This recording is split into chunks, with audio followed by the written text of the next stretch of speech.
रात का समय। करण गांव की सुनसान गलियों में अकेला अपने घर की ओर चलता हुआ दिखाई देता है। रात का समय, हल्की हवा चल रही है। गली में कहीं कहीं कुत्तों के भौंकने की आवाज आती है। गांव के सभी बुजुर्ग लोग एक चौपाल पर बैठे हैं और एक कहानी सुना रहे हैं। आग जल रही है, जिससे हल्की रोशनी चारों ओर फैली हुई है। यह कब्रिस्तान, जिसे भूतिया घाटी कहते हैं, पहले एक कारवां सराय थी।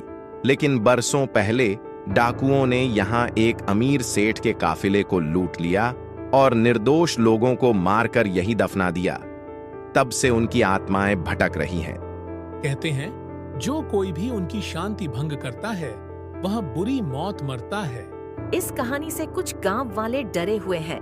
गांव वालों के चेहरे पर डर साफ झलक रहा है। इसी बीच रामू 20-22 वर्ष हंसते हुए चौपाल के पास आता है।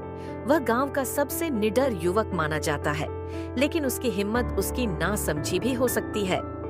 अरे बस करो बाबा, ये सब बकवास है। भूत वूत कुछ नहीं होते। अगर होते तो अब तक दिख चुके होते। रामू बेटा, मजाक मत कर।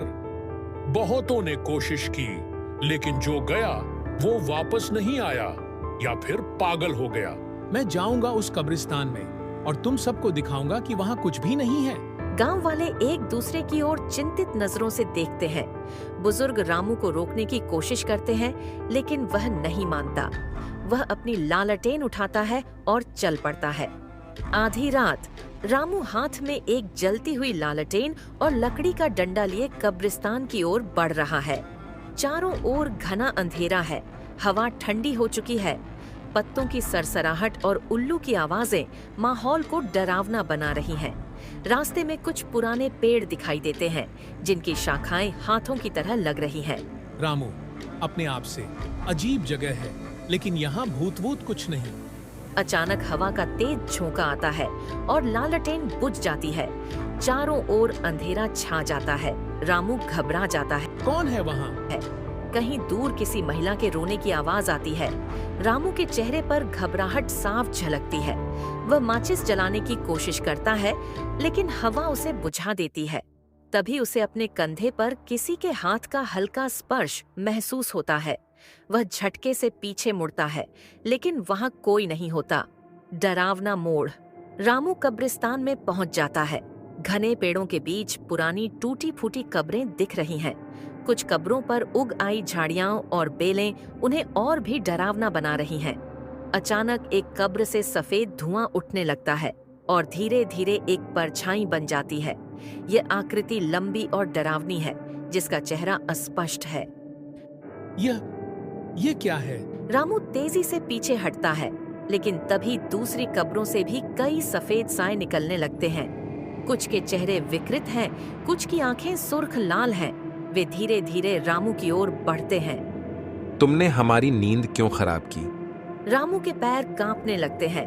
वह भागने की कोशिश करता है, लेकिन ऐसा लगता है जैसे जमीन उसे खींच रही हो। अचानक एक भूतनी उसके सामने आकर फुसफुसाती है। अब तुम यहाँ से वापस नहीं जा सकते। रामू जोर से चीखता है और उसकी आंखों के आगे अंधेरा छा जाता है।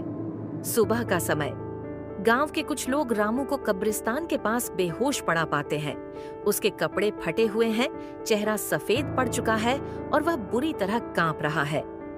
रामू, उठ बेटा, क्या हुआ?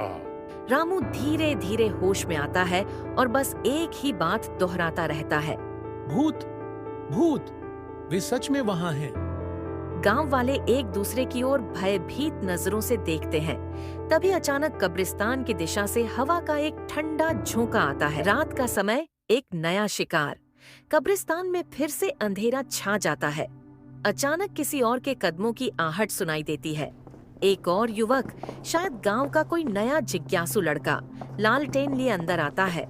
उसके चेहरे पर वही आत्मविश्वास दिखता है जो रामू के चेहरे पर था।